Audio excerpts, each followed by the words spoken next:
I was held by kidnappers for 7 days. All because of one sentence from my CEO wife. Use him for the exchange.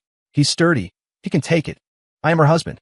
We've been married for 3 years, yet she doesn't even remember my birthday. Her childhood sweetheart had merely grazed his skin, and she was in tears, heartbroken. Meanwhile, I was living a hell worse than death in a kidnapper's den for a week. When she finally remembered to bring the ransom money, her assistant, trembling, handed her a piece of paper. Ms. Sterling, Mr. Hayes has already been picked up by the eldest daughter of your rival family. This is the divorce agreement. When the phone rang, I was stewing soup for her. Elena Sterling's voice cut through the receiver, cold, urgent. Julian has been kidnapped. I turned off the stove. The rolling bubbles in the pot went still instantly. Address, I said. The abandoned factory in the West End. They want $3 million or a person to trade places. She paused, her tone carrying an unquestionable command. You go trade for him. My hand gripped the phone, knuckles turning white. Why me? You're sturdy, you can take it, she answered quickly, as if stating the most obvious fact. Julian's health is fragile. He can't handle that. The kitchen faucet wasn't fully closed. Water dripped onto the stainless steel sink. Drip, drip, smashing into my heart. We have been married for 3 years. She never remembered my birthday, didn't know I was allergic to seafood, and didn't even know that this sturdy body had taken a knife for her 3 years ago, leaving a scar on my back to this day. That scar ached piercingly on rainy days. Today was a rainy day. Fine. I said just one word and hung up. Our wedding photo hung on the living room wall. In it, Elena was smiling slightly, but her eyes were looking elsewhere. Back then, I was full of joy, thinking it just took time to melt a block of ice.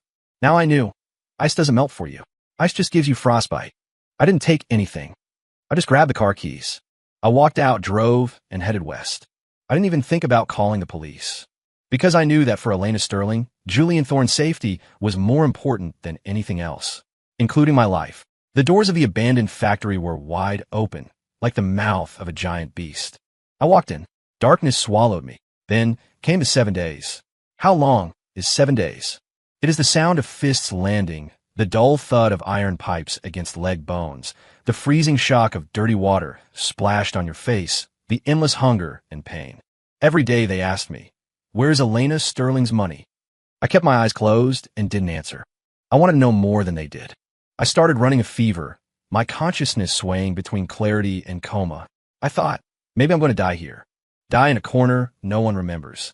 On the 7th day, I thought the end had come. The iron door made a harsh grinding sound. Light flooded in, and I subconsciously blocked my eyes with my arm. I heard footsteps, very light, stopping in front of me. Not the heavy tread of the kidnappers. I thought it was Elena. Had she finally remembered me? I struggled to lift my head, blood and sweat pasting my eyes shut, my vision a blur. Against the backlight stood a silhouette. Tall, slender, but not her. A strange female voice spoke, cool and clear. Caleb Hayes. I didn't have the strength to answer. She crouched down, brushing away the hair stuck to my forehead with blood, her movements gentle. I am Serena Vance. She looked at me, enunciating clearly. I'm here to save you. The smell of hospital disinfectant gave me a real sense of being alive. I lay in a hospital bed, my left leg in a cast, my body covered in injuries. The doctor finished his examination and shook his head as he walked out, muttering, another half day and it would have been too late. The ward was quiet. Serena Vance sat on the chair beside me, peeling an apple. Her hands were skilled. The peel came off in one continuous spiral without breaking. Why save me? I asked, my voice as raspy as sandpaper. She didn't look up, just continued peeling. Elena Sterling's biggest rival is the Vance Group, she said. She cut the peeled apple into small pieces, stuck a toothpick in one, and handed it to me. My father is the chairman of Vance Corp. For Elena's husband to be killed by kidnappers would be excellent news for us. I looked at her and didn't take it. Her reason was direct, cold, yet far more sincere than Elena's. You're sturdy. But you didn't let me die. She withdrew her hand and ate the piece herself. Her biggest weakness is now in my hands. This deal is worth it. I pulled at the corners of my mouth, but it tugged at the wounds on my face, making me hiss in pain. She didn't come, I said, stating a fact that seemed to have nothing to do with me. No, Serena said. When my people arrived, the kidnappers were getting ready to dispose of you. They waited 7 days and didn't see a dime. It was expected. My heart didn't even ripple. It was like stagnant water. Maybe it had already died on the way to the factory. Do me a favor, I said. Serena raised an eyebrow. signaling me to continue. Find me a lawyer. Half an hour later, a lawyer in a suit appeared in the ward. I leaned back against the headboard and, in the clearest language possible, stated my demands. The lawyer's pen flew across the notepad. Mr. Hayes, are you sure? Regarding the division of assets. I'm leaving with nothing. I interrupted him. Everything that belongs to her, give back to her. Everything I had before the marriage stays mine. She bought the house, it's hers. I bought the car, it's mine. The lawyer paused, then nodded. Understood. Also, I looked at him. Please get this divorce agreement to Elena Sterling, to the CEO, as soon as possible. Now. After the lawyer left, the ward fell silent again. Serena looked at me, her eyes holding a hint of curiosity. You don't seem surprised at all. No. I closed my eyes. The darkness of those 7 days flashed through my mind. It was enough. Meanwhile, at a private hospital on the east side of Chicago, Elena Sterling was nervously watching a doctor dress a scratch on Julian Thorne's hand. Doctor, will it scar? His skin is very sensitive. Rest assured, Ms. Sterling, it's just a superficial scratch. Julian, face pale, leaned against Elena and said weakly, Elena, it's all my fault. If I hadn't insisted on going out to sketch. It's not your fault. Elena immediately soothed him, her voice a gentleness I had never heard. It's my fault for not protecting you. Her assistant rushed in, looking awkward. Ms. Sterling, the $3 million is ready. The kidnappers. Only then did Elena seem to remember something, frowning slightly. Is Caleb still with them? Her tone held a trace of impatience, as if I weren't her husband, but a nuisance. Let's go ransom him. She stood up and said to Julian, wait for me here. I'll be back soon. The convoy drove toward the abandoned factory in the west. Elena sat in the back seat, thinking about what attitude she should take when she saw Caleb. Give him some money to smooth things over? He had always been obedient and easy to dismiss. She had already prepared her speech. The car stopped at the factory entrance. The surroundings were dead silent. The assistant's phone suddenly rang. He answered, the color draining from his face instantly, his body starting to tremble. Ms. Sterling. He hung up, turned around shaking, and pulled a document just received via fax from his briefcase. Ms.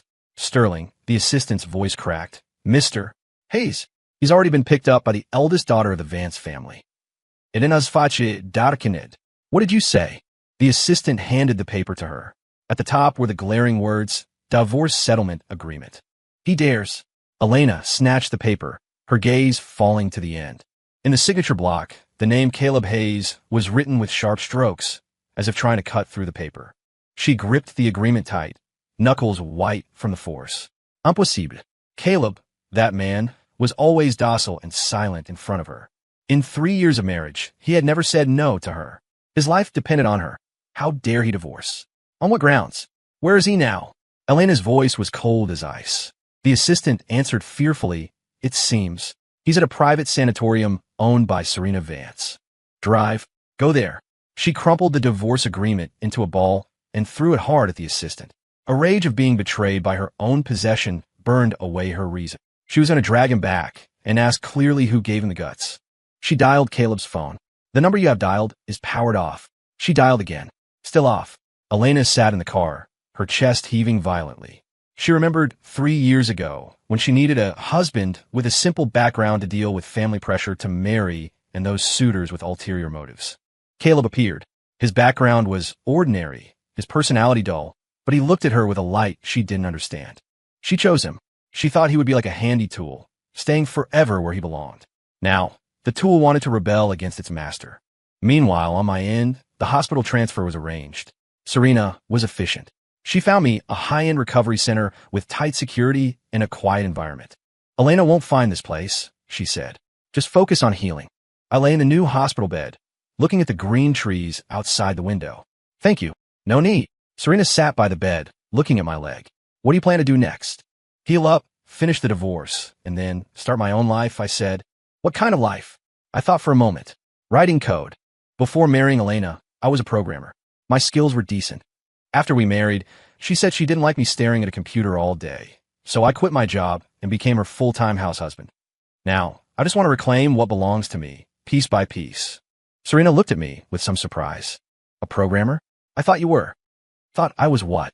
A freeloader. She was blunt. I smiled and didn't refute it. For the past 3 years, in everyone's eyes, I certainly was. My phone, the old SIM card, along with that unbearable past, were all thrown into the hospital trash can by me. With a new number, my contacts list was empty. I suddenly felt incredibly light. That night, I started devising a plan. A plan for the future. Step 1, physical recovery. Step 2, cut ties with Elena legally and completely. Step 3, establish my own software studio. Although I hadn't worked for a few years, I hadn't lost my expertise, and my head was full of ideas. Step 4, I looked out the window at the flickering city neon. Elena's company's main business was a high-end luxury e-commerce platform. Her platform had an outdated technical architecture and terrible user experience, propped up entirely by brand prestige. And the core of this technical architecture was built by me for her 3 years ago. I knew all its virtues and all its fatal flaws. When Elena found the hospital, she came up empty. The ward was empty, the bed made neatly as if no one had ever stayed there. She demanded answers from the hospital like a madwoman, only to receive the reply. The patient discharged himself and transferred. Destination unknown. She used all her connections to investigate. An hour later, her assistant gave her an address. It was a top-tier private sanatorium owned by Serena Vance. Elena rushed to the sanatorium gate, only to be stopped by security. "Sorry, Ms. Sterling. You cannot enter without an appointment. Get out of my way. I want to see Caleb Hayes." For the first time, she lost her composure so publicly, and I, watching the monitor in my room, calmly observed the hysterical woman at the gate.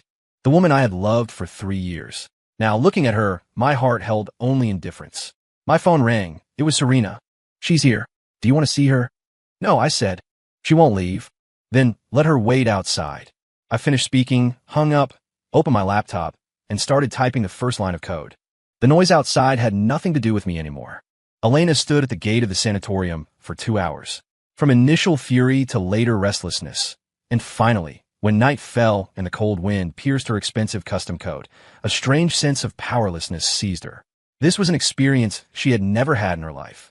She was used to controlling everything, used to everyone revolving around her will. Caleb was the most inconspicuous and obedient of her possessions.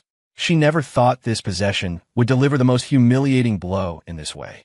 The security guards were like a wall, impervious to threats or bribes. The answer was always that cold line: no appointment, no entry. She pulled strings, made countless calls, but the results chilled her heart. The backing of this sanatorium ran too deep. Her influence couldn't stir a ripple here. Finally, she had to retreat to her car in disgrace. The assistant didn't dare breathe loud. "Go back and investigate."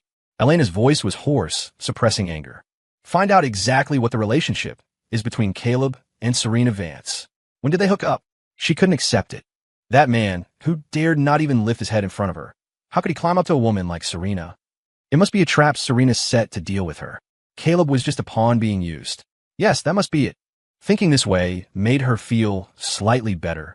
She returned home, pushed open the door, and inside was pitch black and cold. Usually at this time, no matter how late, a light would be left on for her in the living room. In the kitchen, there would be warm soup. Caleb would walk out of the study or bedroom, take her bag, and ask softly, "You're back? Are you tired?" She never responded. She felt it was what he should do. But today there was nothing. Only dead silence. She stood in the entryway, suddenly feeling that this home she had lived in for 3 years had become incredibly strange. The air seemed to retain Caleb's scent, but the man was gone. For the first time, she felt an emotion called emptiness. Just then, her phone rang. It was an unfamiliar number. She picked up, and a voice she knew to her bones, yet strange enough to make her heart tremble, came through. "Ms. Sterling." It was Caleb. He didn't call her Elena, but Ms. Sterling. The title was like a needle, pricking her heart numb. "Caleb," she immediately shouted sternly. "Have you caused enough trouble? Come back immediately." There was a moment of silence on the other end. Then my calm voice sounded again. "Is Ms. Sterling calling to agree to the divorce?" "Keep dreaming." Elena skringet. "Caleb, I tell you, as long as I don't sign, you will always be my husband. Don't even think about leaving me." "Is that so?" My voice held no emotion. "Then wait for the court summons.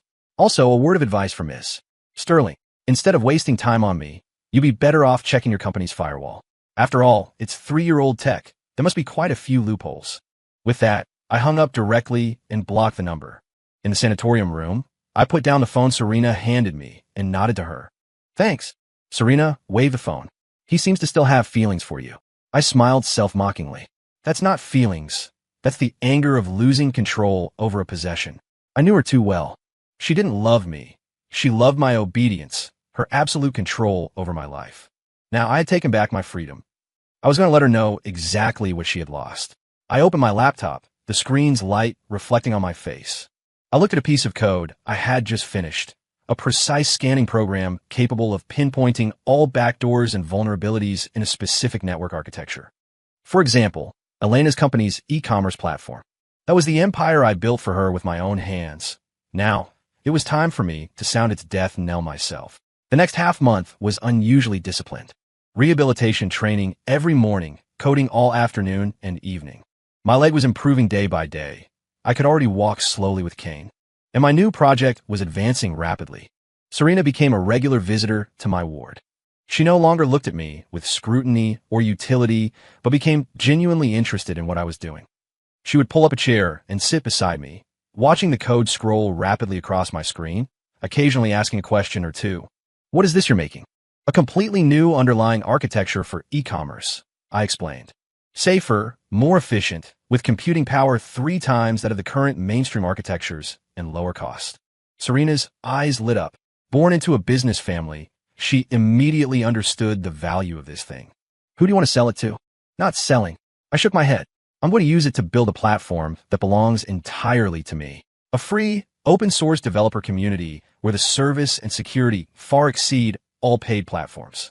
Serena was stunned. Free? Then how do you make money? Reputation, I said. In the tech field, a top-tier reputation is worth more than money.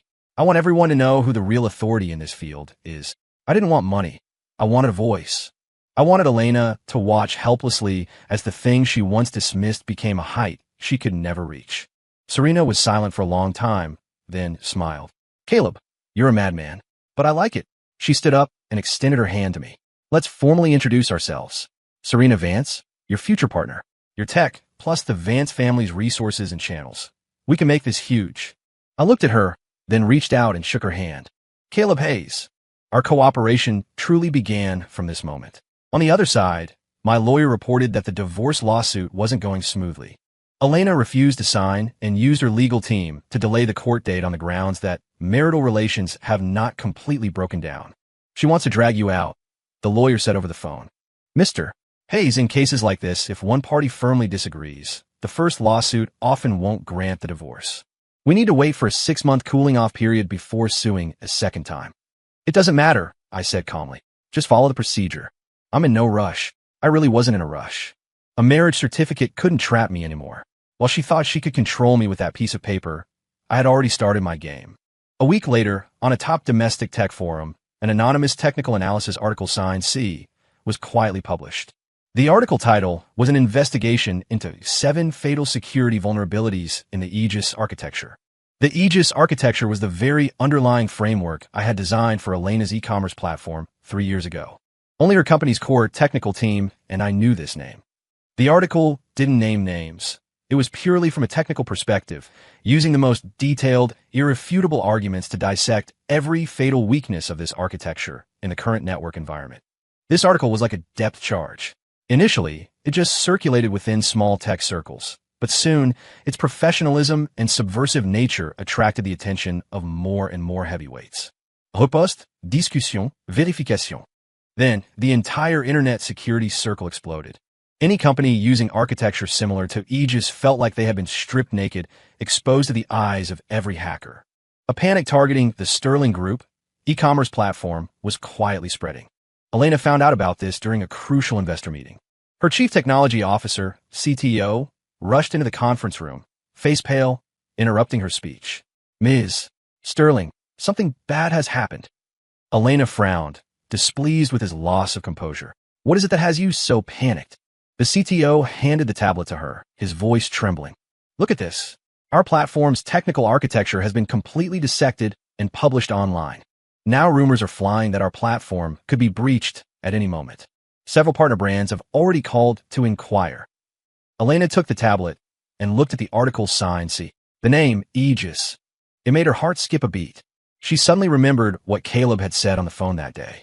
Instead of wasting time on me, you'd be better off checking your company's firewall. After all, it's 3-year-old tech. There must be quite a few loopholes. It was him. The thought sprang up, freezing her to the bone. She had always thought Caleb was just a programmer who knew some code, an accessory she could discard at will. She never imagined he possessed such terrifying power. That article was like a scalpel, precisely cutting open the heart of the business empire she was most proud of, exposing its most fragile parts to the world. Useless. She couldn't suppress her anger, slamming the tablet onto the floor. I pay so many of you, and you can't find a single bug? Fix it immediately. At all costs, minimize the impact. The meeting ended unhappily. Investors left with looks of doubt and caution. Sitting in the empty conference room, Elena felt a panic she had never known before. This terrified her more than the kidnapper's ransom demand, because this shook the foundation of her career. She returned to her office, subconsciously wanting to find someone to talk to, only to find she couldn't find a single person in her contacts list. Just then, Julian called. He had been recuperating at home since his discharge, his voice sounding weak as always. Elena, I heard something happened to the company. Are you okay? If it were usual, she might have patiently comforted him. But right now, Julian's concern only made her incredibly irritable. Wasn't he the cause of all this? If it weren't to trade for him, she wouldn't have reached this point with Caleb. Caleb wouldn't be retaliating this way. I'm fine, she interrupted him coldly. Just rest. With that, she hung up. Irritated, she clicked on the news, and a financial alert popped up. Vance Group invests millions to back emerging tech team C-Labs, high-profile entry into e-commerce infrastructure market. In the news photo, Serena Vance stood in the center of the press conference in a sharp business suit. And beside her stood a man. The man wore a fitted dark gray suit, posture upright, hair groomed meticulously. Though he leaned on a cane, he didn't look pathetic at all. Instead, it added an air of steady elegance. He turned his head, saying something to Serena, a faint, confident smile on his lips. His eyes were bright and sharp, like stars tempered in fire. That was Caleb Hayes. A radiant Caleb she had never seen before, a stark contrast to the man in her memory who always wore old t-shirts, taciturn with dim eyes. Elena stared fixedly at the photo. Her heart felt clenched by an invisible hand, hurting so much she couldn't breathe. It turned out he wasn't incapable of shining. It was just that his light never shone for her. Her hands trembling, she dialed the number she had long blocked. This time, she didn't roar. Her voice held a panic she hadn't realized and a trace of pleading. Caleb, let's talk, okay? Her answer was the cold system prompt. Hello, the user you have dialed is on another call. Please try again later. She didn't know that at this moment, I was standing with Serena in the newly rented office of C-Labs, watching the traffic outside. My new phone had no missed calls, because all of Elena's numbers had long been permanently blocked by me. Her world was in chaos, and my new world had just begun. Elena never imagined she would be the one shut out. Standing downstairs at the high-tech park where C-Labs was located, the receptionist politely but distantly told her, Sorry, Ms. Sterling, you cannot go up without an appointment. Mr. Hayes is in a meeting. That sentence again, identical to the sanatorium security. Blood rushed her head. She gripped her platinum bag, nails digging deep into the expensive leather. Through the clean floor-to-ceiling glass of the lobby, she could see young people wearing C-Labs badges walking by the elevators, their faces glowing with a vitality and excitement long absent from her own company. This was Caleb's new world, a new world without her, born because of her. She sat in her car for an entire afternoon. She saw Caleb and Serena walk out of the building side by side. Serena was laughing, and Caleb tilted his head slightly to listen, his face showing a genuine relaxation she had never seen. The sunset bathed them in a golden glow, creating a harmony that stung her eyes. In that moment, an emotion deeper than anger and unwillingness, like freezing seawater, drowned Elena. It was panic. She realized Caleb was truly moving away from her. Not throwing a tantrum, not playing hard to get, but building a brand new life she could not set foot in. She drove back to the empty house, feeling a bone-deep loneliness for the first time. She opened the fridge. It was empty. Only a jar of sauce sat in the corner, something she didn't recognize. She remembered. It was a mushroom sauce Caleb made himself. When she used to work late, he would use this sauce to mix a bowl of noodles for her. She never said it was good nor bad. She just ate silently and continued working. Now, that jar sat there quietly, like a silent mockery. The company situation was worse than she imagined. C's article spread like a virus, not just in tech circles, but even ordinary consumers knew about her platform's security risks. In just a few days, daily active users dropped by 30%, and several brands about to sign contracts urgently halted cooperation. The board had already called 2 emergency meetings, every word questioning her poor decision-making. Her father, the old chairman, called her, his tone harsher than ever. "Elena, I told you long ago, marriage isn't a game, and it certainly isn't a tool. You know how you treated Caleb. Now, you must personally invite him back. Otherwise, you clean up this mess yourself." Hanging up, Elena slumped at her chair. Invite. Once upon a time, she had only commands for Caleb. She picked up her phone, found the block number, and sent a text using her assistant's phone. She edited the content for half an hour, finally leaving just a few words. "Caleb, let's meet. At the old place." The old place was the cafe where they first met. She thought this would at least evoke a shred of memory. However, she waited for 2 hours, the phone quiet as a stone. Instead, Serena called her, her tone relaxed like chatting. "Ms. Sterling, instead of wasting time on my partner, you should worry about your stock price. Oh, right, I forgot to tell you, Caleb is allergic to seafood. Don't crowd him in the future. I'm afraid something might happen to him." With that, Serena hung up. Elena gripped the phone, cold all over. Seafood allergy. She had never known. My first official celebration dinner with Serena was at a very private Hawaiian cuisine restaurant. C-Lab's first angel round was going smoothly. The Vance family investment was just a stepping stone. Several top VC firms had caught the scent and offered valuations far exceeding our expectations. "You're the hot commodity in the circle now." Serena poured me tea, smiling. "Those VC bosses are about to break down my door just to see you." "Just a good tech demo," I said calmly. "More than that." Serena shook her head, her eyes serious. "What they see is that ruthlessness in you. Ruthless to yourself, and even more ruthless to your enemies." I smiled and didn't speak. The waiter began serving dishes. One was steamed crab, rich with roe and meat, smelling delicious.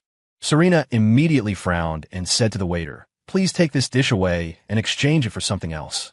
She turned to me with a hint of apology. "Sorry, I overlooked it. I forgot you don't eat seafood." I was slightly stunned. "How did you know?" "I saw your medical report from the hospital last time," she answered, as if it were natural. "It said you have an allergic constitution, especially to shellfish. As a partner, I have to keep these things in mind." I looked at her, something in my heart gently touched. In 3 years of marriage, Elena probably only knew my name was Caleb Hayes. Yet Serena, whom I'd known for barely a month, had already memorized my physical vulnerabilities. The atmosphere of the meal was excellent. We talked about future plans, about code, the market, and how to build a grander tech empire. My spirit was relaxed and focused as never before. This was the world I truly loved and excelled in. After dinner, Serena drove me back to the sanatorium.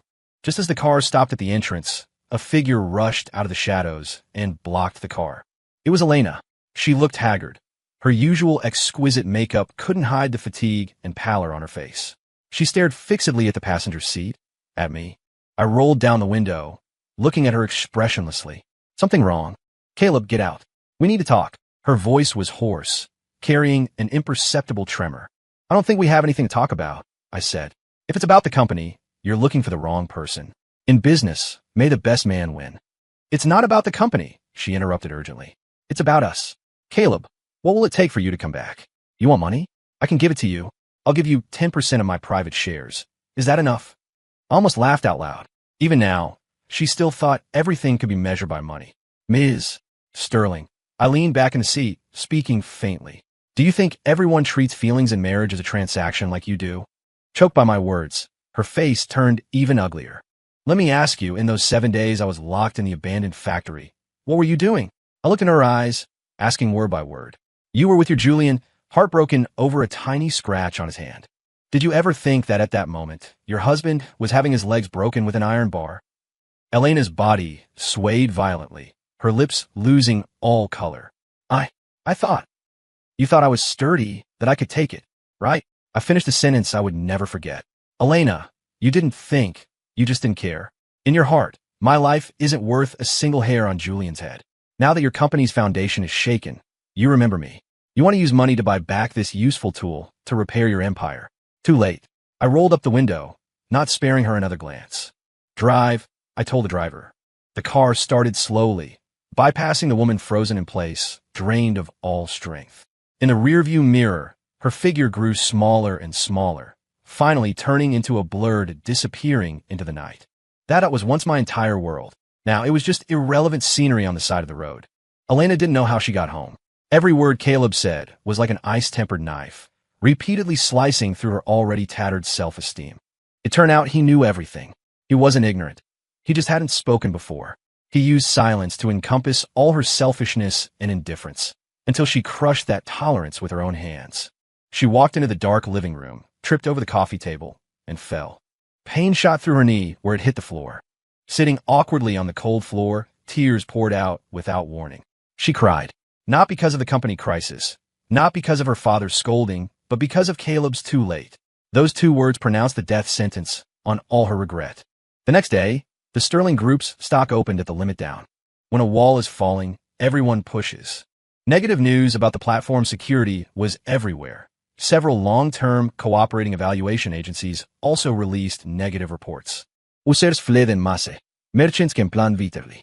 She scrambled to handle it all, only to find herself powerless.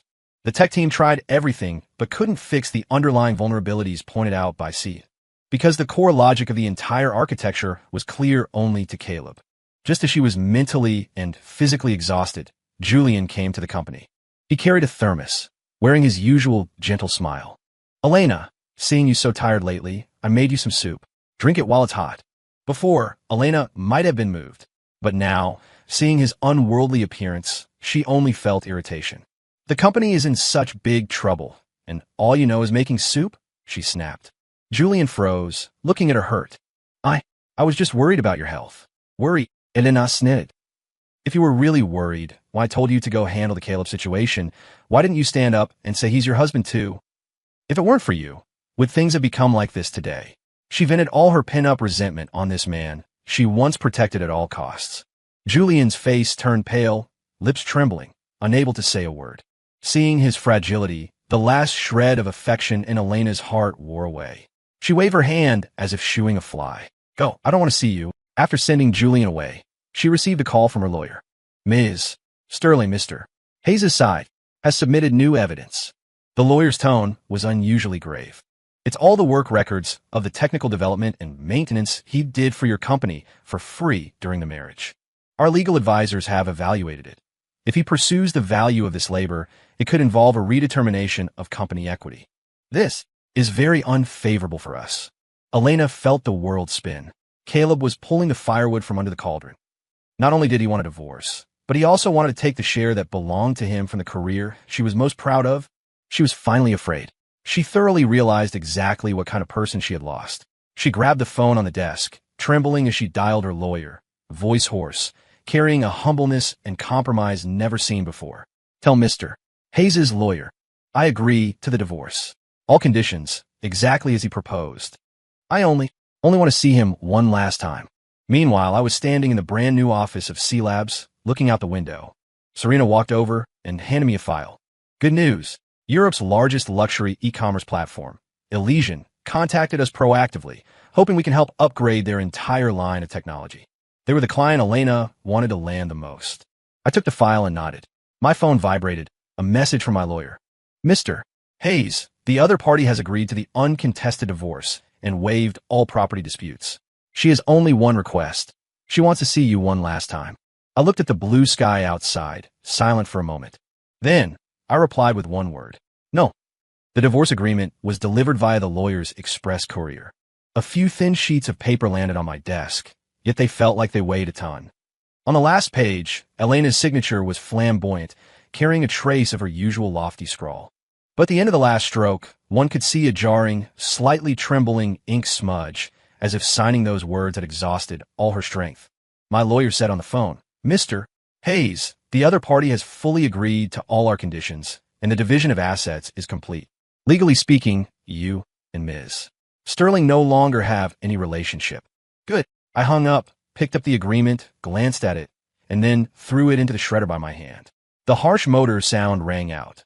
That oppressive 3-year marriage, along with that woman's name, was cut into unassemblable fragments. No thrill of victory, no joy of revenge. In my heart, there was only the calm of dust settling. Like pulling a tooth that had been rotten for a long time. The process might be bloody, but once it's out, the whole world is clean. When Serena pushed the door open, I was at the computer refining the project plan for C Lab's first commercial venture. She glanced at the whirring shredder, then at my com profile, and smartly asked nothing. She simply placed a steaming cup of coffee by my hand and whispered, "The first technical briefing with Elysian is in half an hour. Here is their preliminary requirement document." Okay. I took the document, my eyes immediately drawn to the dense technical parameters. The aroma of coffee filled the air, mixed with the faint smell of ink and the unique scent of running electronics in the new office. My fingers danced across the keyboard, rows of code constructing a brand new world before my eyes. This was the life I should have had. Focus, creation, turning wisdom into power that changes the world. And Elena Sterling was just a feverish nightmare before this life began. Now, the dream was over. On the other side, Elena's world was just beginning to collapse. When her lawyer told her that Caleb had refused her request for a final meeting, she was sitting in that empty, cold home. The massive crystal chandelier emitted a pale light, illuminating her equally pale face. "Won't see me." She murmured the words, as if unable to understand their meaning. How could he not see her? She had laid down all her pride, agreed to all the humiliating conditions. She just wanted to see him one last time, to personally say, "I'm sorry." Why wouldn't he give her even this chance? She stood up unsteadily, wandering through the familiar house. Everything here used to be kept in perfect order by Caleb. The coat she casually took off would appear neatly in the cloakroom the next day. If she wanted water at midnight, a cup of perfectly warm water was always on the bedside table. If she mentioned wanting to eat something, it would appear on the dining table the next day. She had always thought this was matter of course. Now, in this home, there was only cold furniture and dead air. She walked to the kitchen and opened the fridge. Empty. In the corner, she saw that jar of mushroom sauce Kayla made. She took it out, dug a little with a spoon, and put it in her mouth. Very fragrant, with a hint of spice, a familiar taste. For 3 years, she had eaten countless bowls of noodles he mixed with his sauce, yet she never asked how he made it, never told him it's good. She suddenly wanted to make a bowl of noodles herself. She found the noodles, boiled water, but was at a loss looking for seasoning. She didn't know where the salt was, didn't know how much soy sauce to use. In the end, the noodles were a mess, salty, astringent, hard to swallow. Holding that bowl of noodles, squatting on the cold kitchen tiles, she finally cried out loud like a lost child. The crying echoed in the empty villa, but no one would ever walk over again, awkwardly but gently patting her back, asking softly, "What's wrong?" A few days later, a dark red divorce certificate was placed on her vanity next to the marriage certificate. One was a beginning, one was an end. She picked up the divorce certificate, seeing her name and Caleb's separated on 2 pages, like 2 strangers who would never intersect again. Her hands trembled, a severe pain of being completely stripped away, uprooted, almost suffocated her. She finally understood that she hadn't lost a husband, a nanny, or a tool. She had lost the only person in this world who loved her more than himself. And all of this was her own doing. Time is the best medicine and the sharpest carving knife. 6 months later, C Labs had leaped from a startup team to a top-tier tech lab, renowned domestically and across Asia. Our free, open-source Morningstar architecture swept through the developer community in just a few months due to its unparalleled security, efficiency, and ultra-low deployment cost, hailed as an epic-making initiative. Countless small and medium e-commerce platforms benefited, and we dragged the industry's technical standards up a level. Our cooperation with European luxury giant Elysian became a benchmark case in the industry. We not only rebuilt their underlying systems, but used AI algorithms to create a frighteningly precise user profiling system, boosting their online sales by 60% against the trend. C Labs became famous, and I walked from the shadows into the spotlight.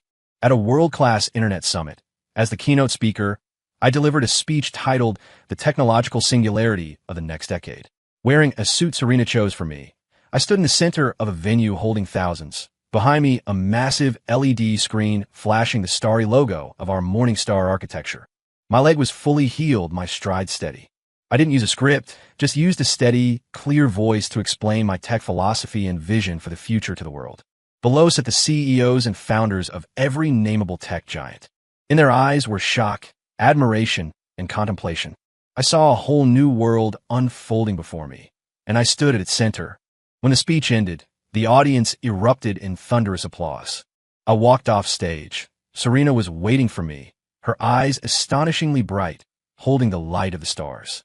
"Caleb," She handed me a bottle of water, sighing sincerely. "You were born for this." I smiled, took a sip, and looked at the crowd still discussing heatedly. Yes, this was my battlefield. Meanwhile, the atmosphere at the Sterling Group headquarters was grim. To cope with the plummeting stock price and mass brand exodus, Elena was forced to sell the company's two most profitable non-core businesses and lay off nearly a third of the staff just to stabilize the situation. But the company was severely damaged, falling from industry leader to a second-rate level, struggling to survive. She was no longer the undisputed queen. At board meetings, she could only grit her teeth through the doubts and reprimands of the elders. Subordinates who once fawned over her now looked at her with contempt and distance. The TV in her office was broadcasting the internet summit. She saw Caleb on stage. He looked so strange, yet so familiar. Strange was the effortless confidence and radiance. Familiar were his deep eyes and straight nose bridge. Every technical term he spoke, every future blueprint he described, was like a knife plunging deep into her heart. He knew so much. He had such grand ambition and talent. And in 3 years of marriage, she never cared, never noticed. She only thought him dull, boring, a nerd unworthy of her. How laughable. Just then, Julian walked in. He still looked frail, holding a bouquet of flowers. "Elena, don't be too tired. The weather's nice outside. Shall I accompany you for a walk?" If it were before, Elena might have felt moved. But now, looking at his detached from reality appearance, she felt an uncontrollable disgust. It was for this man, for his hypochondriac fragility, that she gave up her true treasure. "Get out." She squeezed the word through her teeth. Julian froze, dropping the flowers. "Elena, you—" I said, "Get out. Do you not understand English? Take your flowers and get out of my world. I never want to see you again in my life." She finally understood that her so-called love was just possessiveness over an exquisite doll. And now, she didn't even have the energy or mood to possess it. Julian, frightened pale by the finality in her eyes, scrambled out of the office. In the huge office, only Elena remained, with the radiant man on the TV. One in the sky, one in the mud. She slowly slid to the floor, weeping silently. She knew that between her world and Caleb's, there was now a chasm she could never cross in this lifetime. 1 year later, late autumn night, a charity auction gala was being held at the city's premier hotel. Serena and I attended as representatives of C-Labs. This year, C-Labs achieved massive commercial success, and we established a special charity fund dedicated to funding tech education in impoverished areas. Wearing a dark blue velvet suit, I moved through the fragrance and shadows, handling the commercial flattery and social pleasantries with ease. Serena, in a long burgundy dress, stood by my side, smilingly introducing me to guests from all sectors. Our tacit understanding needed no words. A look was enough. Halfway through the banquet, I want to get a glass of champagne. As I turned, my steps paused. Not far away, a somewhat lonely figure stood in an inconspicuous corner. It was Elena. She saw me too. She had lost a lot of weight. The fitted gown looked a bit empty on her. She wore exquisite makeup, but couldn't hide the bone-deep haggardness and desolation. She was no longer the focus of the crowd. No assistant, no friends, just holding a glass alone, like an outsider who wandered in by mistake. I heard the Sterling Group had undergone a difficult restructuring and had been taken back by her father. She retained only a nominal directorship, completely fading from management. Our eyes met in the air. Time seemed to freeze. I thought I would see hate, resentment, unwillingness. But there was none. In those eyes that once brimmed with coldness and disdain, now only remained a sorrow too thick to dissolve, and a regret bordering on despair. And me? My heart was completely calm. No hate, no love, not even a trace of revenge's thrill. I was looking at a stranger, a passerby, with no connection in my life. The pain of those 3 years, the torture of that week, seemed to have turned into a black and white movie I had watched, the plot twisted but distant. I gave her a slight nod. It was the most distant, polite gesture, like a farewell, or like saying, everything is in the past. Then, I turned around and walked towards Serena without hesitation. Elena watched my retreating back, watched me walk naturally to Serena, watched Serena smile and adjust my bow tie, watched us whisper and laugh. The glass in her hand slipped and shattered. Red wine bloomed on the carpet like blood. But no one looked back, and no one cared. Serena noticed my distraction and asked softly, "What's wrong? See someone you know?" I shook my head, giving her a genuine smile. "No, just thought the lighting tonight is nice." She smiled too, eyes curving like crescents. The auction continued. One item was a star model made of discarded electronic components by children in the mountains, rough but full of imagination. The starting price wasn't high, but no one bid. I raised my paddle. After a few rounds, I won it. Serena asked, puzzled, "You like this?" "No." I looked at the model and said softly, "I want the child who made this to know that someone sees his dream." Serena looked at me, something in her eyes turning incredibly soft. The banquet ended, and we walked out of the hotel side by side. It was drizzling outside, very similar to the day I was rescued from that factory a year ago. A car stopped in front of us, the driver opening the door. I didn't get in immediately, but stopped, turned to look at Serena. Raindrops landed on her hair. The street lamp haloed her in soft light. "Serena." I looked seriously into her eyes. Tomorrow, let's go look at houses," I said. Serena paused slightly. Then immense surprise and joy burst from her eyes, startlingly bright. She didn't speak, just nodded vigorously, eyes slightly red. I reached out and gently held her hand. Her hand was warm.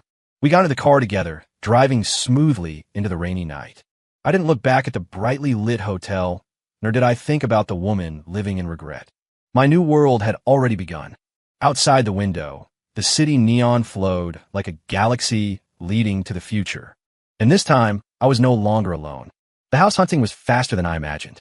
Serena didn't choose those gaudy, overly ostentatious mansions, but took me to a hillside villa area in the eastern suburbs. Far from the noise, shaded by trees, every unit enjoyed excellent privacy and wide views. We finally chose a modern glass villa. 3 sides were massive floor-to-ceiling windows. Standing in the living room, you could take in the distant city skyline and the nearby mountains and lakes. "I like it here." I stood on the second-floor terrace, feeling the fresh mountain breeze. "It's quiet." Serena hugged me gently from behind, chin on my shoulder, smiling. "I knew you'd like it.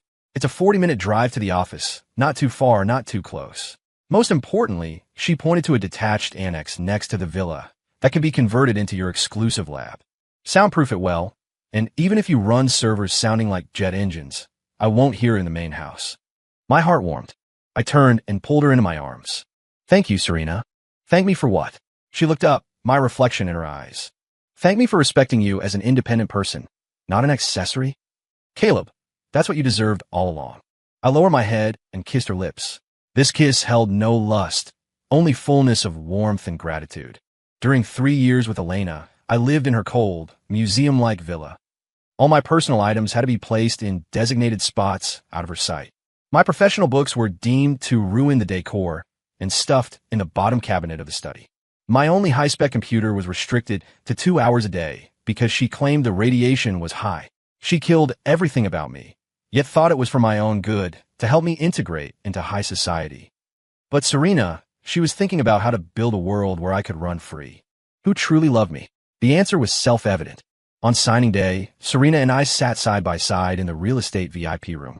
When I signed Serena Vance in the co-owner column of the purchase contract, her hand squeezed mine tightly under the table. I could feel the moisture and slight tremor in her palm. I squeezed back, giving her a reassuring smile. This paper signed with both our names was far heavier than that marriage certificate now turned to dust. That certificate was a shackle. This paper was a promise. Serena took over the renovation entirely. She understood lifestyle aesthetics better than I did and enjoyed the process of building our common home. I poured all my energy into work. The success of Morningstar was just the first step. My ambition went far beyond that. I wanted to build a completely new, decentralized data ecosystem based on blockchain technology. In this system, every user's data would truly belong to them, not be arbitrarily harvested by platforms. It was a crazy idea capable of overturning existing internet business models. When I told Serena this idea, she just listened quietly. Afterward, she was silent for a long time, then looked at me, eyes burning with a flame hotter than mine. "Caleb, if you can realize this idea, you will change the world." She said, "Go for it. Don't worry about money. Even if I bet the entire Vance family, I support you." I looked at her, heart surging. A scholar dies for his soulmate. It must be this feeling. 3 months later, our new home was finished. Move-in day was a sunny weekend. We didn't hire movers because I had almost no personal belongings. All furniture, appliances, daily items were handpicked by Serena. I only brought 1 box containing all my tech notes from over the years and a few clothes. Standing in this spacious, bright living room full of life, watching Serena flit like a happy butterfly between the kitchen and living room preparing our first dinner. An emotion called happiness genuinely and warmly surrounded me. "Caleb, come taste my cooking." She held a plate of stir-fried eggs with tomatoes that didn't look great, shouting excitedly. I walked over, picked up chopsticks, and tasted. The flavor was indescribable. She looked at me nervously. "How is it?" "Good." I looked at the dab of tomato sauce on her face, at her expectant eyes, and smiled. I put down the chopsticks, pulled a tissue, and gently wiped the sauce from her face. "It's terrible," I said. Her face fell immediately, like a child who did something wrong. But I pulled her into my arms, whispering in her ear, "From now on, I'll do the cooking in our house." She froze, then nodded vigorously in my arms, laughing. That night, we didn't turn on the lights. Moonlight spilled through the huge windows, frosting the floor in silver. We lay on the sofa hugging, chatting from work to life, from past to future. I had never been so relaxed and content. This house was no longer a cold building, but our home, a harbor where I could drop all defenses and sleep peacefully. And that so-called home from before, I had thoroughly forgotten it in the corner of memory, unwilling to touch it even a bit. My life with Serena quickly got on track. I managed the external, responsible for C-Lab's R&D and strategy. She managed the internal, keeping our home organized while using her business acumen to handle all tedious business cooperation and capital docking. We were lovers and the most tacit comrades. On weekends, we acted like a normal couple, movies, art galleries, or just staying in a home theater all day. I never thought life could be so cozy and full. One afternoon, Serena dragged me to a new designer furniture store to pick decorations for my lab. I knew nothing about this, following her, watching her excitedly discuss with the sales clerk whether a potted plant had breathing sense. Just as I was boringly checking my phone, a sharp, familiar voice, like a poisonous thorn, pierced my ear without warning. "Caleb." I looked up and saw the person I least wanted to see again. Julian Thorne. He stood not far away, looking incredulous. He had changed a lot. The man who used to wear clean white shirts, radiating an unworldly artistic aura, now looked wretched. His hair was greasy, eyes sunken, beard stubbly, expensive cashmere coat stained with unknown spots, radiating an aura of decadence and destitution. Elena wasn't with him.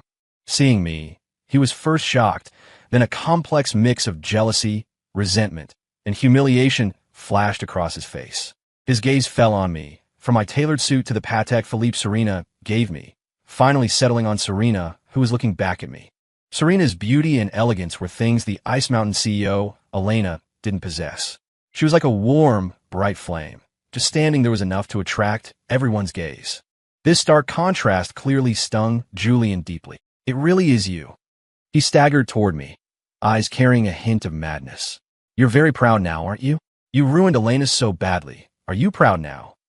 Serena frowned, walking quickly to my side, looking at Julian unkindly. I patted her hand gently, signaling her to relax. Then I looked at Julian, eyes as calm as if looking at a totally unrelated stranger. "Sir, you have the wrong person." My voice wasn't loud, but clearly reached his ears. He froze, as if not expecting this reaction. "You? What did you say? You don't know me?" "Caleb, stop pretending. If it weren't for you, how would Elena be like this today? It's all your fault."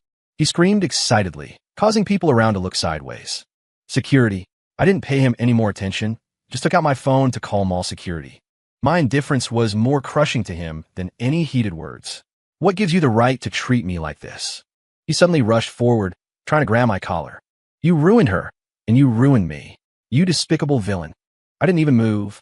A figure blocked him faster than me. It was Serena. She raised her hand, precisely and forcefully grabbing Julian's wrist, eyes cold as ice. "Get your dirty hands off," she said word by word. "I don't care who you are.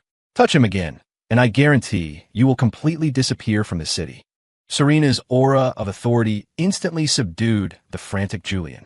He looked at Serena, then me, the madness in his eyes fading, replaced by bone-deep fear and despair. He finally understood that the Caleb before him was no longer the wimp they could bully. The height he stood at now was something he and Elena combined couldn't reach. Mall security arrived. Julian was dragged away, still incoherently cursing. I took Serena's hand and turned to leave, too lazy to give him another look. "You okay?" Back in the car, Serena looked at me worriedly. "That lunatic didn't scare you?" I shook my head, pulling her hand to my lips for a kiss. "I'm fine. Just thought it was noisy." "Yes, noisy. like a fly buzzing in the ear. Annoying, nothing more. You seem to not hate him at all. Serena looked at me thoughtfully. Why hate? I smiled, starting the car. Hating someone takes energy and requires keeping them in your heart. Serena, my heart is small. Holding you and our future fills it up. No room left for irrelevant trash. The car drove smoothly away from the mall. I didn't see that after I left, Julian was kicked out by security, falling miserably to the ground. He watched my car, the limited edition Bentley Mulsanne Serena, gave me for my birthday, speed away. Like a stray dog abandoned by its master, he let out a despairing whimper. Elena saw this scene on the evening financial news. Someone had filmed the conflict, edited it into gossip news. C-Lab's founder Caleb Hayes in intense clash with unidentified man. Elena watched the video of the wretched man being dragged away and instantly recognized Julian. In the corner of the video, Caleb was carefully shielded by Serena, his face rippling with nothing. She turned off the TV, picked up her phone to call Julian. But halfway through dialing, she put it down. What could she say? Comfort him? Blame him? She suddenly felt incredibly tired. This mess created by her own hands was like an invisible net trapping her. And the man she thought could never leave her had long flown out of this net, toward his own clear sky. Deep winter, heavy snow. The Sterling Group held its last board meeting of the year. The topic was whether to completely shut down the e-commerce business that had lost money for 4 consecutive quarters. Elena attended as a figurehead director. She sat at the very end of the table, listening to her father and directors discuss surgically removing her once proud life's work from the group's map like necrotic flesh. No one asked her opinion. She was like a transparent person, a symbol of shame. After the meeting, everyone left in a hurry. No one greeted her. Soon she was alone in the huge conference room. Outside, snow fell silently, clothing the city in white. Looking at the gray sky, she suddenly remembered many years ago, on a snowy day like this, she worked late. Caleb waited in that old car, downstairs, for 3 hours. When she got in, she didn't say thanks, just complained about the cold and why the heater wasn't on. Caleb said nothing, just pulled a thermos for the passenger seat. Inside was piping hot cocoa. He said, I know you get cold easily. Drink something hot first. Back then, she didn't care. Now, the memory was a dull knife sawing back and forth on her heart. She returned to the empty villa and opened her computer. Pop-up news about C-Labs appeared automatically. C-Labs announces completion of Series C financing. Valuation breaks $100 billion USD.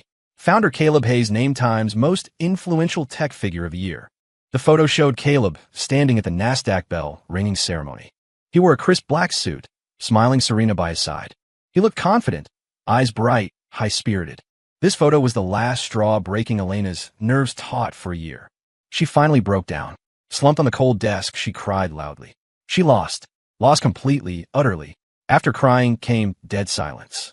Drained of strength and soul, she sat there until dark. Then, as if deciding something, she took out paper and pen. She was going to write him a letter. She wanted to tell him all the regret, pain, and apology piled in her heart over the past year. She didn't know how long she wrote. Tears dropped on the paper, blurring the ink. She wrote about their first meeting, his white t-shirt, eyes clean as a child's. She wrote about their wedding, his sweaty palms, yet firm, I do. She wrote about every meal, every light, every cold shoulder he endured for 3 years. She wrote how arrogant, selfish, cold she was, trampling his hot heart into the mud. She wrote her shock at the divorce papers, jealousy, seeing him shine with a stranger. She wrote her pain learning of his allergy. She wrote about every cold, long night alone. Finally, at the end, she wrote with trembling handwriting, Caleb, I'm sorry. I know it's too late and meaningless. I don't ask forgiveness. I just want to tell you, I regret it. If life could start over, I would trade everything for a chance to know you again. Elena, who loved you. The next day, she drove personally to deliver this letter bearing all her humbleness and despair to the downstairs of C-Labs. She didn't have the courage to go up. She handed the letter to the receptionist, voice hoarse, pleading, please make sure to hand this letter personally to Mr. Caleb Hayes. The receptionist nodded politely. At that moment, I was in my home lab on a video call with Serena. She was on a business trip in Europe. We hadn't seen each other for 3 days. In the video, she wore a bathrobe, hair wet, complaining about how hard long-distance relationships were. I smiled listening to her, heart soft. My assistant knocked and entered, holding an envelope. Mr. Hayes, sent up from reception, addressed to you personally. I took the envelope, pausing slightly when my eyes landed on the familiar, scrawled, sharp handwriting. Serena on the video keenly sensed the change. What's wrong? Whose letter? I looked up, smiled at her, held the envelope close to the camera so she could see the writing. An old acquaintance, I said. Then, right in front of Serena, without opening it, I tossed it into the shredder by the desk. The machine started. That letter, likely full of regret and apologies, was instantly devoured, turning into meaningless confetti. Watching Serena's eyes light up on screen, I smiled. All right, trash handled. Let's continue discussing. For our honeymoon, Tahiti or Iceland for the aurora. Outside, the snow stopped. A ray of long-lost sunlight pierced the clouds, shining in, warm and bright. My new world was bathed in sun, haze-free. And that woman living in regret, her world would forever be a long winter without light. Serena and I set the wedding for April, when flowers bloom. The location was a private island bought by the Vance family, closed to the public, inviting only closest family and key partners. But news of the wedding swept the globe like a hurricane, hitting front pages of all major financial and tech media.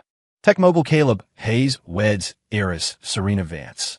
C-Labs and Vance Group Alliance may rewrite global tech landscape. The news used a photo of us smiling at each other from the summit. This photo replaced news of Elena's company liquidation as the hottest topic among elites. Elena saw the newspaper in her father's study. The massive headline stung her eyes. Caleb's smile was radiant, something she had never seen. That light made her feel like dust. Her father, the old man who once scolded her strictly, now looked at her with a long sigh. Elena, it's time to let go. He isn't your Caleb anymore. From the moment you push him into that fire pit, he wasn't. Elena didn't speak, just gripped the newspaper, knuckles white. How did she let go? Everything Caleb had now, glory, status, wealth, and that woman should have been hers, if she hadn't been so stupid. But there are no ifs. She could only watch as the internet flooded with reports of the century's wedding. The invitation was designed by Caleb himself, a card thin as a cicada's wing with an embedded chip. When guests tapped it with NFC, a beautiful code-generated star animation bloomed on screen, forming the time and place. This alone ignited the tech world again. Serena's wedding dress was custom-made by top Italian designers, but the diamond arrangement matched the core code star map of Morningstar. She said, I want to wear your proudest work to marry you.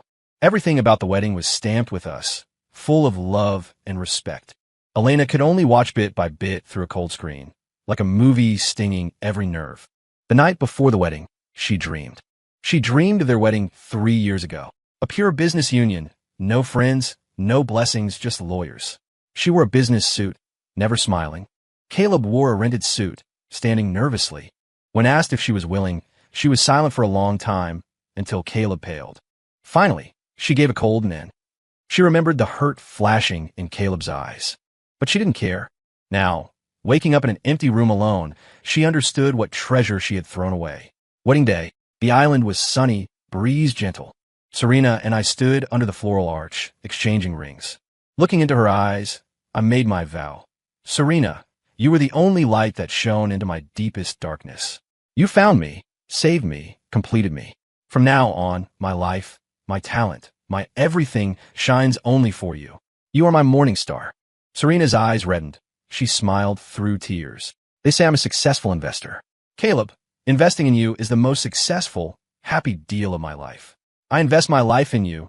No hedging, no exit clause only. I love you. Applause thundered. I held her, kissing her deeply amidst blessings.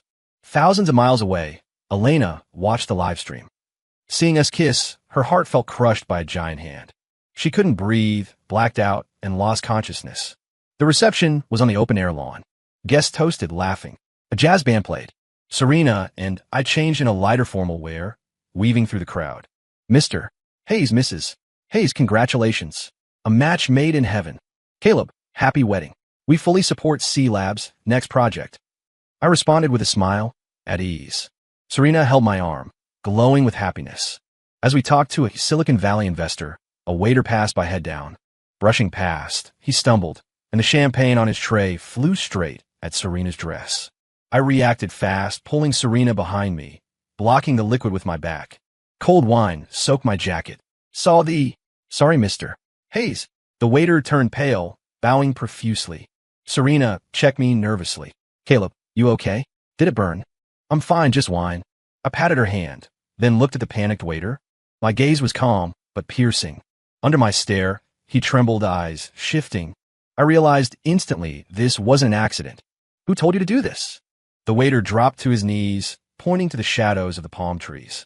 It was her, Ms. Sterling. She said if I splashed wine on Mrs. Hayes, it made her look bad. She'd give me $1,000,000. Everyone looked. In the shadows stood a woman in a black dress. Thin, pale in the moonlight. It was Elena Sterling. She must have paid a fortune to sneak onto the island. Guests' gazes focused on her like searchlights, contempt, shock, amusement. Elena froze, exposed, looking like a drowned dog stripped of fur. She hadn't expected to be exposed so disgracefully. She wanted to flee but couldn't move. Serena's face went cold. Someone pulling such a dirty trick at her wedding was a provocation to the Vance family. She was about to explode, but I held her hand, shaking my head.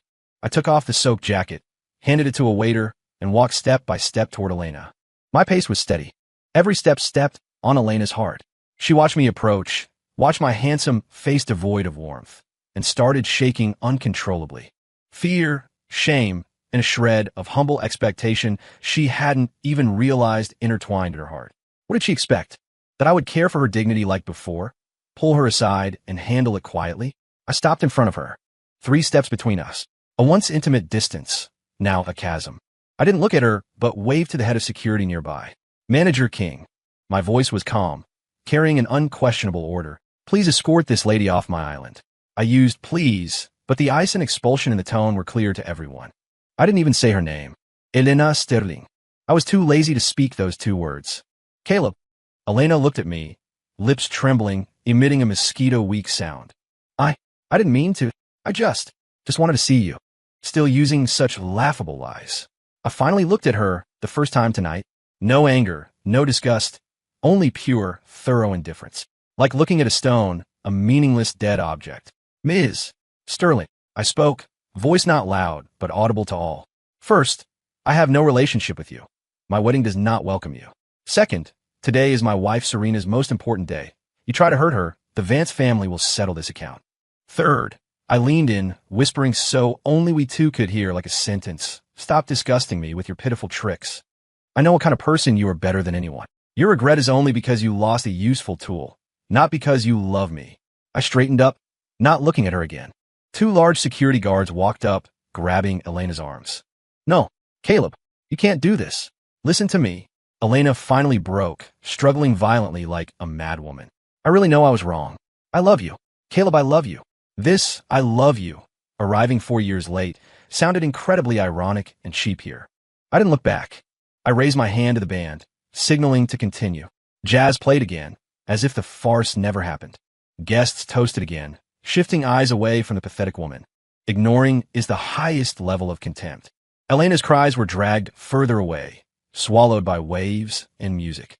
I walked back to Serena, picked up a fresh champagne, handed it to her, smiling gently. Sorry, let a fly disturb our evening. Serena looked at me, worry fading into heartache and love. She didn't speak, just hugged me tight. Under everyone's gaze, she kissed me.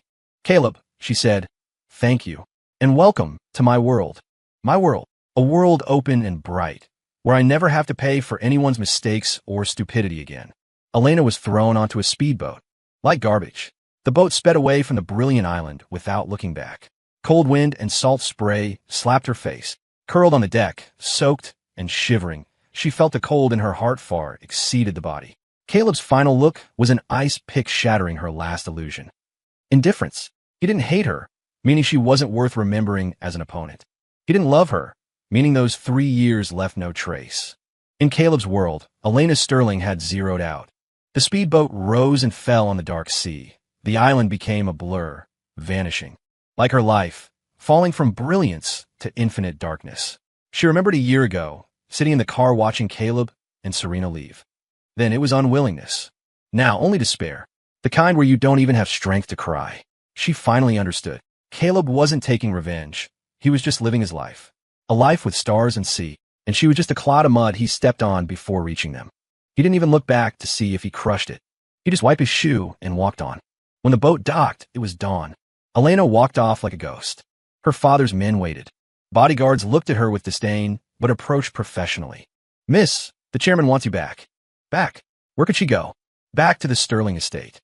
Her father sat in the living room, awake all night. Seeing her ghost-like state, he felt no pity, only anger. Slap. A loud slap landed on her face. How long will you shame the family? The old man shook with rage. How did I birth such a stupid, shameless daughter? Because of your stunt last night? All the partners we were talking to canceled this morning. They say the Sterling family has no morals. Elena covered her burning face, listening numbly. From today, you stay home. Nowhere else. The old man pointed at her. I'll announce you need long-term rest for mental health. Your brother will take the company. You stay put until you die. This was a life sentence. Elena looked at her father, seeing only cold rejection. Her life was over. Thousands of miles away, morning sun poured into our room. I opened my eyes to see Serena sleeping quietly in my arms. Last night's farce didn't affect us. I kissed her forehead. She woke, nuzzling into me like a kitten. Good morning, Mr. Hayes. Good morning, Mrs. Hayes. We smiled. Outside, blue sea, blue sky. Our new chapter formally began on this perfect morning. As for the woman left in darkness, who was she? We had long forgotten. Time heals all, washes all. 2 years passed. The world changed. C Labs launched the Singularity global public chain under my ecosystem vision. Secure, efficient, practically zero cost, it overturned the traditional data industry, opening the Web 3.0 era. I was no longer just a businessman, but the godfather of this new era. My name was etched in history. My bond with Serena deepened. Our son, Leo, was a year and a half old, smart and lively. Serena gradually stepped back from Vance Group affairs, focusing on family and charity. She wasn't just the Iron Lady of business anymore, but a gentle, wise wife and mother. But only I knew that her resilience and vision were the solid shield supporting me all the way. Today was C Lab's 5th anniversary and the Singularity Developer Conference. The venue was the National Convention Center, packed with thousands. As the opening speaker, I looked at the expectant faces. 5 years ago, I was a discarded pawn in a factory. 5 years later, I influenced the world's future. My speech didn't look back, but painted the future, a world where everyone owns their data sovereignty. Applause thundered. I went backstage. Serena waited with Leo. Dada. Yay. The toddler clapped. I laughed, lifting him high. Serena handed me warm water, adjusting my collar. The warm picture was captured by reporters, spreading online. The tech godfather's soft side. This photo reached a person forgotten by the world via a sanatorium TV. Elena Sterling. 2 years here ground away her pride. She was a haggard patient. The wedding scandal ruined her. The family locked her here, claiming depression. Isolated, yet with TV, she watched the outside world, especially Caleb's world, become magnificent. She watched him, his wife, their child. Happiness she once could touch, but pushed away. Her heart was numb. Only a hollow regret remained, like a black hole. A nurse came. Ms. Sterling, medicine time. Elena stared at the TV. The nurse sighed, left the meds, and walked away. The TV switched to local news. A man in prison garb cried in court, sentenced to 10 years for fraud and assault. It was Julian Thorne. After losing Elena, he couldn't survive. He scammed to maintain luxury, hurt someone, and ended up in jail. His life, like hers, was ruined. Seeing Julian's regretful face, Elena laughed. A dry, hoarse laugh like a night owl. She grabbed the pills, shoved them all in her mouth, and down the water. Laughing, tears flowed. She was wrong. From the start. She mistook a fish eye for a pearl, and a pearl for mud. Now the fish eye broke, and the pearl shone in another's hand. Her world was only darkness. Leo's 3rd birthday. A small party on our lawn. Only close friends. Sunshine breeze. I was at the grill, failing at barbecue. Serena laughed, taking the tongs. Great scientist, go play with your son. I'll handle this. I kissed her cheek and obeyed. Leo played with a robot I built him. Leo liked the gift. Love it. Daddy is the best. He hugged me. I held him, looking at his clear eyes, heart soft. This was my everything. Halfway through, my assistant Marcus whispered to me. I raised an eyebrow. Let him in. A moment later, a simple-dressed, white-haired old man walked over. Elena's father.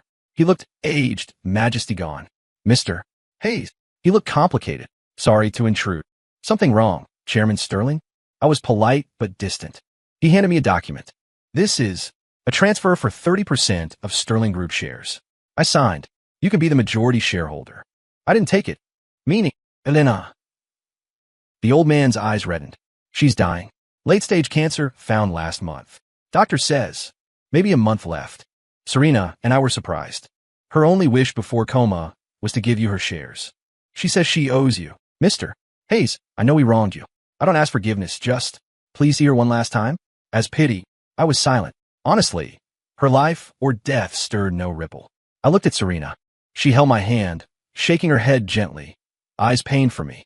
She didn't want the past to disturb me. I squeezed her hand, reassuring her. Then I looked at the old man. Chairman, I won't take the shares. Sterling is yours. As for seeing her, I paused. I'll go. The old man froze, then looked grateful. But I continued. Not for her, not for pity. I just want to make a final cut with a past that entangled me long enough. 3 days later, I went to the mountain sanatorium alone. In the ICU, I saw Elena. Skin and bones, ventilator tubes. The proud CEO was a withered husk. She seemed awake. Seeing me, her finger moved, tears flowing from cloudy eyes. I walked to the bed, looking down. Dead silence. After a long while, I spoke faintly. Elena, you know. On the 7th day in that factory, I thought I was dying. I didn't hate you then. I just wondered if I died, would you be a little sad? She cried harder, body twitching. Later, Serena saved me. I built a life. I realized wondering if you'd be sad was meaningless. Because whether you are sad or not has nothing to do with me. I came today not to accept an apology, nor to see your misery. I just want to tell you one thing. I looked into her regretful eyes, speaking clearly. From the moment you sent me to be a hostage for Julian, I, Caleb Hayes, stopped loving you. Never forgave because I stopped caring long ago. I turned and walked out without looking back. As I closed the door, I heard the heart monitor behind me scream a sharp, urgent tone, finally flatlining. I didn't stop, walking straight out. Outside, sun brilliant, sky blue. Serena's car waited. Seeing me, she hugged me. All done. Amen, all done. I buried my head in her neck, inhaling deeply. Smell of sun, grass, home. My life had turned a new page. As for that dark, painful past, let it vanish completely with that woman's departure. Story complete.